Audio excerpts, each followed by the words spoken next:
The Liturgical Year of Dom Prosper Guéranger, Saint Eustace and His Companions, Martyrs. The 20th of September marks one of the saddest events in history.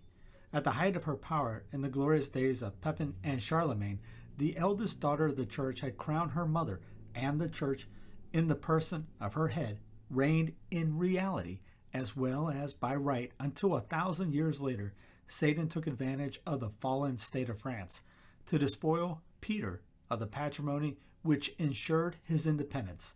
The Holy Cross is still shedding its rays upon us. Today, a group of martyrs, and this time a whole family, father, mother, and sons, take up their position around the standard of salvation. While the antiquity of their cultus in both East and West rests on the best authority, the details of their life are extremely vague. Could Placid the Tribune, whose exploits are recorded by Josephus in his Wars of the Jews, be the same as the Eustace we are celebrating today? Does the genealogy of our saint connect him with the Octavia family from which Augustus sprang? Again, are we to recognize as his direct descendant the noble Tertullus, who confided to Saint Benedict his son Placid, the favorite child of the Holy Patriarch and the proto-martyr of the Benedictine order? Subiaco long possessed the mountain designated by ancient tradition as the site of the apparition of the mysterious stag. Tertullus may have bequeathed it to the monastery as his son's patrimony, but we have not space enough to do more than record the fact that these questions have been raised.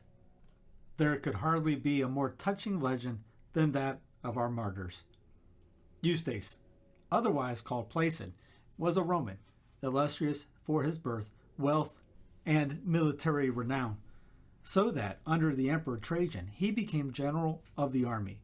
Once, while hunting, he was chasing a stag of remarkable size, which suddenly halted and showed him between its horns a large and bright image of Christ our Lord hanging upon the cross and inviting him to make everlasting life the object of his pursuit.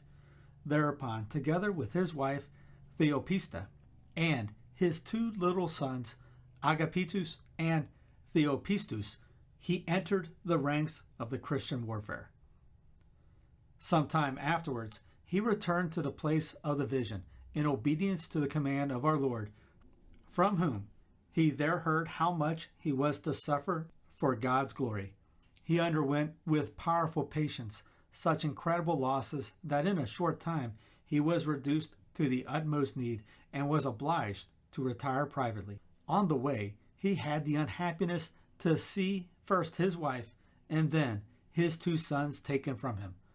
Overwhelmed by all these misfortunes, he lived for a long time unknown in a distant country as a farm bailiff, until at length a voice from heaven comforted him, and soon after, a fresh occasion of war arising, Trajan had him sought out and again placed at the head of the army. During the expedition, he unexpectedly found his wife and children again.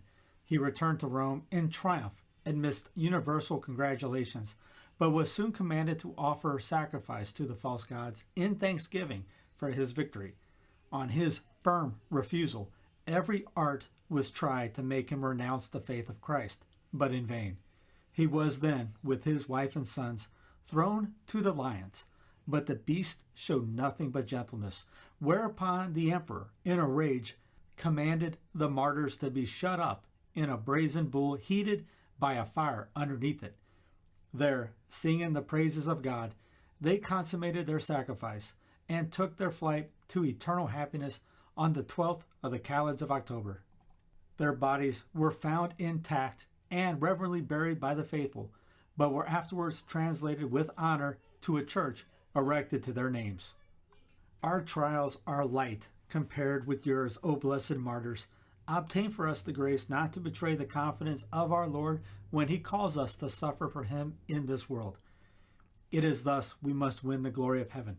How can we triumph with the God of armies unless we have marched under his standard? Now that standard is the cross. The church knows it, and therefore she is not troubled even by the greatest calamities. She knows too that her spouse is watching over her even when he seems to sleep. And she looks to the protection of such of her sons as are already glorified. And yet, O martyrs, for how many years has the sorrowful shadow of a sacrilegious invasion hung over the day of your triumph? Rome honored you with so much love. Take vengeance on the audacity of hell and deliver the holy city.